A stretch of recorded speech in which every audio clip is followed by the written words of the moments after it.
90 రోజుల కోర్సు పూర్తి చేస్తే చాలు 100% ప్లేస్మెంట్ సపోర్ట్ తో సాఫ్ట్వేర్ జాబ్ మీ సొంతం. వెంటనే కోడ్ జ్ఞాన్ డెస్టినేషన్ ని సంప్రదించండి.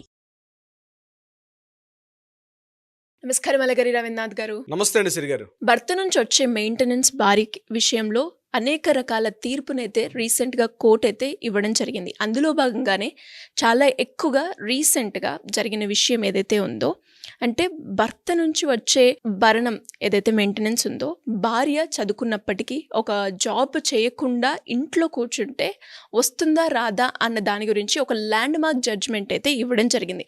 దానికి సంబంధించిన డీటెయిల్స్ ఏంటి సార్? ఒరిస్సా ఉన్నటువంటి హైకోర్టు జస్టిస్ గౌరీశంకర్ గారి నేతృత్వంలో ఒక ల్యాండ్ మార్క్ జడ్జిమెంట్ అయితే ఇవ్వడం జరిగింది. ముఖ్యంగా ఈ మెయింటెనెన్స్ సంబంధించి ఈ కేసు యొక్క వివరాలు ఏంటంటే, భార్య నుంచి క్వాలిఫైడ్ పర్సన్, ఏజ్ ఉంది, అదేవిధంగా షీఈ్ వెల్ ఫిట్ ఉందన్నమాట. అంటే ఆవిడ జాబ్ చేయడానికి మానసికంగా శారీరకంగా కూడా చదువుకున్నటువంటి ఒక యోగ్యురాలు ఆవిడ.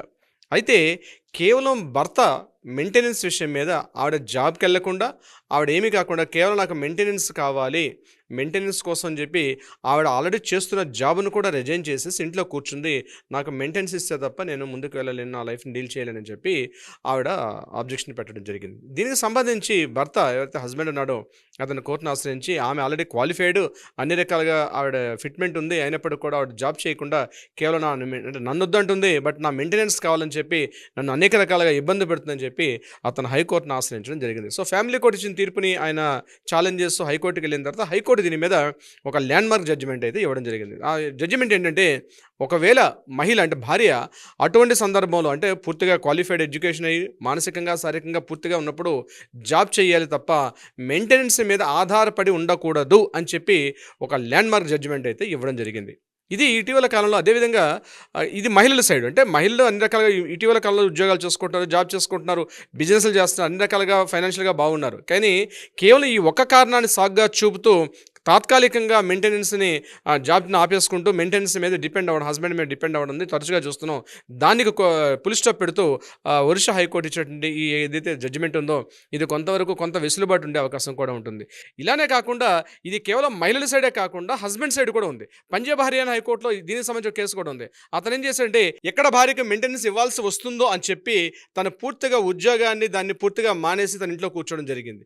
నాకు ఎటువంటి ఆధారం లేదు కాబట్టి నేను నా భార్యకి మెయింటెనెన్స్ ఇవ్వలేని పరిస్థితి వస్తుంది, నేను మెయింటెనెన్స్ ఇవ్వలేను అని చెప్పి ఆ సందర్భంలో అతను కోర్టుకు పెట్టుకున్నప్పుడు ఆ విషయంలో కూడా కోర్టు ఒక ల్యాండ్ మార్క్ జడ్జిమెంట్ ఇచ్చారు. ఏం చెప్పారంటే, నువ్వు ఏమైనా చెయ్యు, అంటే ఇంకా పచ్చిగా చెప్పాలంటే అడుక్కు తినేనా, నువ్వు ఏదైనా చెయ్యు, నీ భార్య పిల్లల్ని పోషించాల్సినటువంటి ఆ నైతిక హక్కు నీకుంది, అందుకే పెళ్లి చేసుకున్నావు కాబట్టి భార్యని పిల్లల్ని ఏదో రకంగా, అంటే ఎంత మొత్తం అంది ఇర్రెస్పెక్టివ్ నీ యొక్క ఇన్కమ్ ఆదాయాన్ని బట్టి ఉంటుంది, కానీ కనీసం భార్య పిల్లల్ని పోషించుకోవాల్సిన బాధ్యత తన భర్త మీద ఉంది కాబట్టి నువ్వు ఏమైనా చెయ్యు.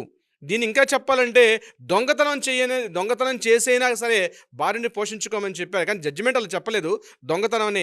దాని తర్వాత విశ్లేషకులు కొంతమంది వాళ్ళు వర్ణించడం జరిగింది. అంటే నేను ఎందుకు ఈ మాట చెప్తున్నానంటే, ఏమైనా చెయ్యు, అప్పు తీసుకొచ్చినా చెయ్యు, అట్లీస్ట్ రోడ్డు మీద ఏదో చిన్న వ్యాపారమో లేకపోతే ఒక ఆటో రిక్షా నడుపుకొని ఏదో ఒకటి, నీ భార్య పిల్లల్ని పోషించాల్సిన బాధ్యత నీ మీద ఉంది, నైతిక హక్కు ఉంది కాబట్టి ఏదో రకంగా చెయ్యు. కేవలం మెయింటెనెన్స్ ఇవ్వాలన్నటువంటి సాకు చూపి నా దగ్గర ఆదాయం లేదు, నా దగ్గర ఎటువంటి ఇన్కమ్ లేదని చెప్పి నువ్వు ఇంట్లో పడుకుంటే కుదరని పని అని చెప్పి పంజాబ్ హర్యానా హైకోర్టు ఒక సందర్భంలో ఒక తీర్పు కూడా ఇవ్వడం జరిగింది. సో ఈ రెండు తీర్పులు బట్టి మనకు అర్థమవుతుంది ఏంటంటే, ఖచ్చితంగా ఇక్కడ పూర్తిగా మహిళ తన కేవలం మెయింటెనెన్స్ కోసమే తన భర్త మీద పూర్తిగా ఆధారపడుతూ తనకు ఉండాల్సిన అర్హతలు ఉన్నప్పుడు కూడా ఉద్యోగానికి వెళ్ళకుండా ఇంట్లో కూర్చోవడం సరికాదు అని చెప్పింది. అదేవిధంగా భర్త కూడా తనకి ఏదో రకంగా, అంటే తన భార్య పిల్లల్ని పోషించుకోవాల్సిన నైతిక హక్కు ఉంది కాబట్టి తను ఏం చేసైనా మెయింటెనెన్స్ ఇవ్వాల్సిన పరిస్థితి ఉంది.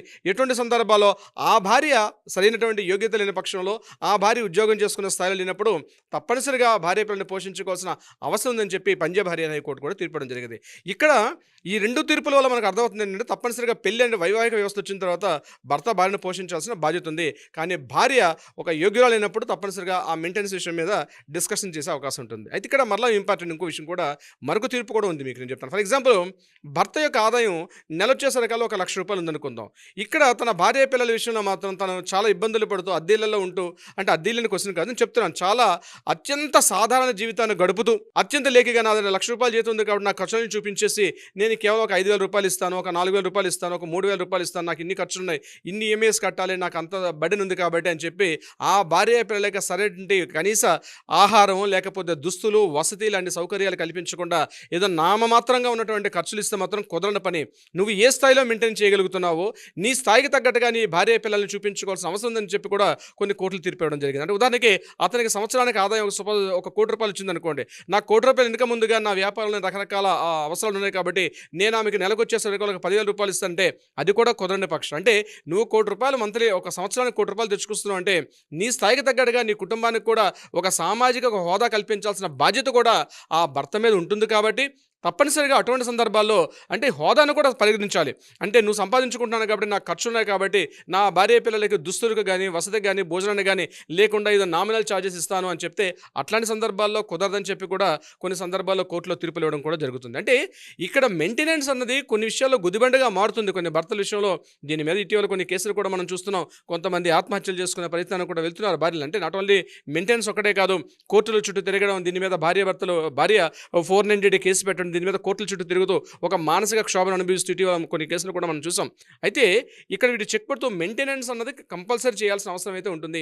మనోవర్త అంటారు, భరణం అంటారు, ఏదైనప్పటికీ కూడా భార్యకి భర్త చెల్లించాల్సినటువంటి మెయింటెనెన్స్ ఏదైతే ఉందో అది తప్పనిసరిగా ఒక సామాజిక న్యాయ సూత్రాలకి ఆధారపడి ఉంది కాబట్టి భార్యను పోషించుకొని, పిల్లల్ని చదివించుకోవాల్సిన బాధ్యత ఆ భర్త మీద ఉంటుంది అని మనకి సామాజిక వేత్తలు కూడా చెప్పడం జరుగుతుంది.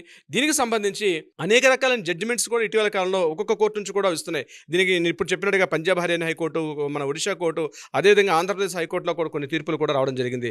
సిరి గారు సార్, మరి ఎవరికైనా కూడా ఇంకా ఇలాంటి మెయింటెనెన్స్ విషయంలో డౌట్స్ ఉన్నప్పటికీ వాళ్ళు మీ ద్వారా అంటే లీగల్ పరంగా వెళ్ళాలి అనుకున్నప్పుడు మీ గైడెన్స్ కావాలి అంటే ఏ విధంగా మిమ్మల్ని అప్రోచ్ అయ్యే ఛాన్స్ ఉందంటారు? తప్పనిసరిగా సిరి గారు దీనికి సంబంధించి కింద స్క్రోల్ అవుతున్న నెంబర్ని కాంటాక్ట్ చేయగలిగితే లేదా వాట్సాప్ చేయగలిగితే మన లీగల్ టీం వాళ్ళకి అప్రోచ్ అవుతారు, సలహా సంప్రదింపులు ఇచ్చే ప్రయత్నం చేస్తారు. అదే కాకుండా ఏదైనా న్యాయపరంగా పరిష్కారం కావాలంటే కూడా ఆ దిశగా కూడా ప్రయత్నం చేస్తారు మన లీగల్ టీం మొత్తం కూడా. శ్రీ గారు thank you sir, thank you so much. Thank you so much అండి.